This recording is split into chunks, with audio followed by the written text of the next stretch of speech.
করছে, এইরকম তালা ভাঙ্গা একটা ঘরে কিভাবে ঢোকে? দোকানদার নাই, তখন আমি বাধা দিলাম। দোকান বন্ধ ছিল, তালা মারা ছিল, তালা ভাঙতে গেছে। তালা ভাঙ্গা ভিতরে ঢুকে তারা যাচাই বাছাই করার জন্য অন্তত ওইখানে এই করতেছিল। তখন ওই উত্তেজিত জনগণ যারা আসলো, এলাকার যারা দোকানদার, তারা আইসা তারা মানে তালা ভাঙতে দেয়নি। বাজারে উত্তেজিত হয়ে মানে বাদানুবাদ কথাবার্তা কাটাকাটি হয়েছে। উত্তরবাজার ব্যবসায়ী সাতক্ষীরা দোকান বন্ধ ছিল, বক্তার দিকে আসছে, আসিয়া তালা ভাঙার জন্য চেষ্টা করতেছে। তখন কাউখালী উত্তরবাজার বিভিন্ন ব্যবসায়ীরা আসছে, হ্যাঁ, এটা করছে, পরিস্থিতি করছে। তারপর তারা চলে গেছে, হ্যাঁ, চলে যাওয়ার পর এক পর্যায়ে চলে গেছে। চলে যাওয়ার পরে উপজেলা প্রশাসন, কাউখালী টিউনো স্যারে এবং ওসি সাহেব আসছে এই জিনিসটা ফয়সলা করে দিছে। ওই ভোক্তার লোক আসছিল, বুঝছেন? জি।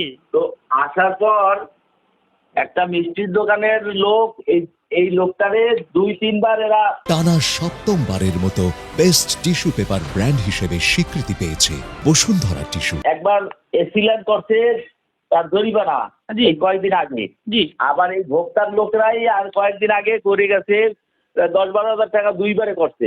জি। আজকের ওই লোকটা ভয় বলতে আছে আমরা খালি চেক করতে চাইছিলাম, হ্যাঁ, কিন্তু আদৌ চেক করে নাই। এরা করছে কি, ওই লোকটা ভয় পাইয়া সে তালা দিয়ে চলে গেছে দোকান আটকাইয়া। হ্যাঁ। আমি ওদিক দিয়ে আসছি, আসছে দেখি যে তালা ভাঙতে আছে টাকাইয়া। জি। তখন আমি বাধা দিলাম জি। যে আপনারা তালা ভাঙেন কেন? জি। যে এই লোক পলাই গেছে। আমি বলি, পালাই গেছে এটা কিরম কথা? তালা ভাঙবেন কেন? জি। এই লোকটা ভয় পাইয়া যে পালাই গেছে, যে আবার জরিমানা করে নাকি, এই জন্য চলে গেছে। জি। এই এক কথা দু কথা বাঘ বিতণ্ডা। তো আমি ওই স্থানীয় দোকানদার যারা ছিল জি। সব নামে গেছে রাস্তায়। জি। জি। এক পর্যায়ে এরা ওই জনগণের মুখে এরা সরিয়ে গেছে, যাইতে চলে গেছে, যাইয়া ইউনো সাহেবকে এবং ওসি সাহেবকে নিয়ে আবার আসছে। জি। আসার পর ওসি সাহেবরে ইউনো সাহেবরে আমি বলছি যে এরা এরা এই কাজ করছে, এইরকম তালা ভাঙ্গা একটা ঘরে কিভাবে ঢোকে? জি। দোকানদার নাই, তারা কিভাবে ঢোকে?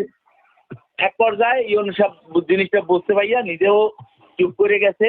তারপর আস্তে এরা চলে গেছে সবাই।